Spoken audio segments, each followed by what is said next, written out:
Aujourd'hui, on parlera maths, niveau terminal, série D ou sciences expérimentales.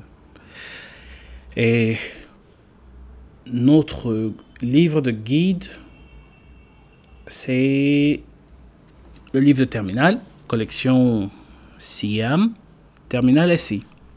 Alors, avant d'entrer dans le vif du sujet et de discuter des chapitres contenus dans le livre, il est important d'avoir une discussion autour de la notion de SI, science expérimentale.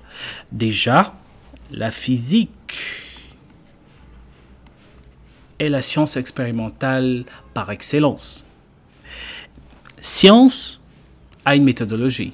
Recherche, je veux dire, les recherches en général, quand on veut faire de la recherche, il y a une méthode à suivre. Et c'est pas très complexe, en général. La démarche scientifique est organisée autour de 6 points.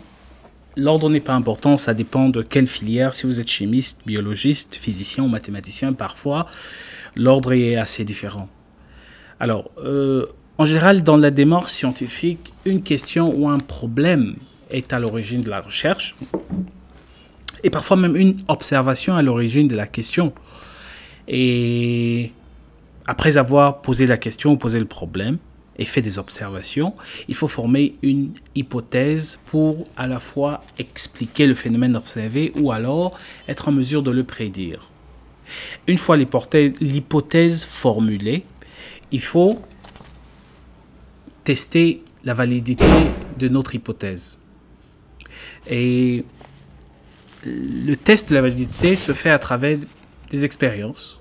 Une fois les expériences effectuées, les résultats obtenus sont collectés, étudiés et on tire une conclusion et on publie la recherche.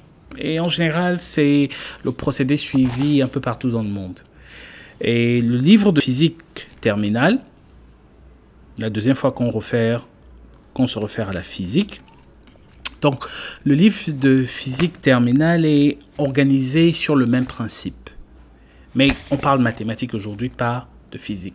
Parlons un peu plus de mathématiques et parlons précisément de la modélisation mathématique. Alors, pourquoi parler de modélisation mathématique? Parce que le livre de terminale est organisé autour de la modélisation mathématique. Alors,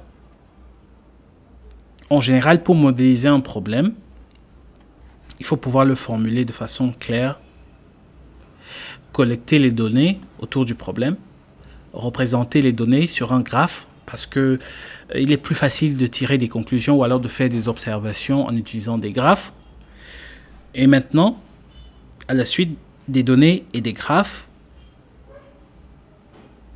créer un modèle qui décrit le phénomène observé, tester la validité du modèle et faire des simulations à la fois pour étudier les caractéristiques du modèle ou alors faire des prédictions. Et voilà en bref pour la modélisation mathématique.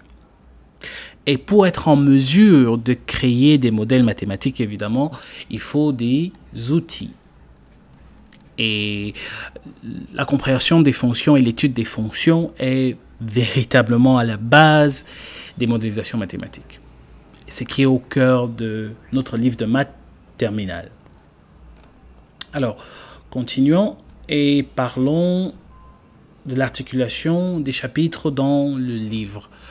Alors, la première partie du livre de maths terminal est organisée autour, on va dire, de l'étude des fonctions, en fait. Et étude des fonctions. Et la notion de base, pour parler de continuité, dérivabilité primitive ou alors intégrale, c'est la notion de limite. Donc, on passera énormément de temps pour discuter de limites parce que la compréhension des limites permet de pouvoir déterminer si une fonction est continue ou pas dans son intervalle. Et pareil, la dérivabilité. On sait qu'une fonction qui est dérivable est continue, mais le contraire n'est pas forcément vrai. Bon, bref, on n'y est pas encore, mais on aura l'occasion de couvrir tout cela. Alors, la deuxième partie du livre de maths est organisée autour des outils de modélisation. Alors, bref, quels sont les outils mathématiques qui permettent en réalité de modéliser les phénomènes physiques observés? Il y a le calcul intégral, il y a les suites numériques et il y a les équations différentielles. Alors, les équations différentielles sont particulièrement intéressantes. Pourquoi? Parce qu'elles décrivent pratiquement parfaitement les notions de changement instantané. Et la plupart des phénomènes très très complexes en physique, encore une fois, sont décrits en utilisant les équations différentielles. Et la dernière partie du livre parle d'organisation des données, et la statistique est l'outil par excellence pour organiser des données, et la probabilité, c'est l'étude de chance, l'étude de la possibilité qu'un événement se produise. Alors, continuons en parlant cette fois-ci de ce que représentent les maths en classe de terminale. Les mathématiques en classe de terminale, série D ou sciences expérimentales sont d'abord un outil. Un outil pourquoi? Pour l'étude de la physique. Et on fera une autre vidéo pour discuter de l'organisation du livre de physique, mais juste un exemple. L'étude du mouvement dans le livre de physique ou l'étude des forces gravitationnelles, la modélisation mathématique d'un tel phénomène est telle que les forces gravitationnelles sont proportionnelles à l'inverse de la distance au carré. Et pareillement, l'équation du mouvement est telle que la position d'un objet à tout moment est proportionnelle à la distance au temps au carré. Donc ça, c'est un exemple de modélisation simple. Et pour finir, en classe de terminale, étant donné que les fonctions sont une partie majeure du programme, il est essentiel d'avoir des outils pour tout au moins rapidement représenter graphiquement les fonctions.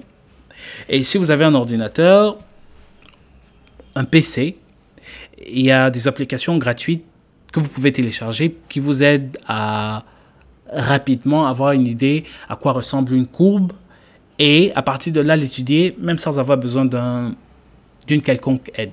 Par exemple, le programme GeoGebra que j'ai installé dans ma machine. GeoGebra se présente tel quel. Et ce qui est absolument génial, c'est que GeoGebra représente en temps réel la fonction. Par exemple, disons que je veux représenter graphiquement la fonction 2x. Tada!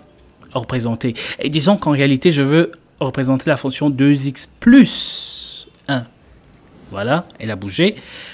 Pourquoi pas 2x? Ok, prenons une autre fonction. Représentons cette fois-ci la fonction, disons, pourquoi pas 2x au carré. Alors, j'ai mes deux fonctions représentées. Donc, cet outil est absolument important pour l'étude des mathématiques en classe de terminale parce que si vous êtes en train d'étudier les limites, vous êtes en train d'étudier des fonctions, tu viens sur ton ordinateur, tu représentes la fonction et puis tu rentres faire une étude théorique, algébrique on va dire, et tu vérifies tes résultats parce que tu as une représentation graphique et ça rend les maths un peu plus abordables. Voilà, donc GeoGebra c'est le nom de l'application et il y a une autre application qui s'appelle Microsoft Mathematics. Et ça fonctionne à peu près de la même manière. En réalité, pas besoin d'avoir les deux si tu as une. Ok, disons par exemple que je veux étudier... disons que je veux étudier par exemple la limite quand x tend vers 0 de... Pourquoi pas? Sinus. Voyons voir. Trigonométrie est là. La limite quand x tend vers 0 de sinus de x. Par exemple. Ok? Alors, quelle est la réponse? La limite, voilà. Donc, j'ai la limite quand x tend vers 0 de sinus de x qui est égal à 0. Donc, si j'ai le livre et puis je ne suis pas sûr, je peux venir ici simplement pour vérifier les résultats. Alors, une autre limite un peu plus visuelle, disons que je veux calculer la limite, encore une fois. Donc, on rentre sur l'application, on regarde la limite quand x tend vers 0 de sinus de x. Sinus de x. On ferme la parenthèse et puis on divise par x. Et on vérifie. Tada! Donc, limite quand x tend vers 0 de sinus de x sur x est égal à 1. Alors, ça, c'est véritablement un outil très important juste pour vérifier, pas pour devenir un peu plus paresseux, mais juste pour vérifier les résultats quand on travaille. Et puis, l'aspect théorique, puisqu'ici, il n'y a pas d'explication, l'aspect théorique est dans le livre. Donc, ces deux outils sont absolument importants pour la classe de terminale. Un dernier outil, si tu n'as pas d'ordinateur, mais tu as un téléphone portable, l'application Photomat est encore plus géniale parce que simplement en écrivant sur papier, peu importe le papier, en écrivant sur papier par exemple, non pas la limite, oui, pourquoi pas, la limite, disons quand x tend vers 0, de cosinus de x moins 1 sur x, et on veut déterminer ça. Tout ce que tu as à faire, l'application étant installée dans ton téléphone, tu prends une photo de cette limite et puis tu pourras vérifier ton résultat. Donc ça, ce sont des outils clés et absolument nécessaires à avoir pour aborder le livre de mathématiques et travailler avec énormément de confidence. Donc dans la prochaine vidéo, on va débuter avec l'étude des limites, des continuités et de la dérivabilité des fonctions. À très bientôt. Bye.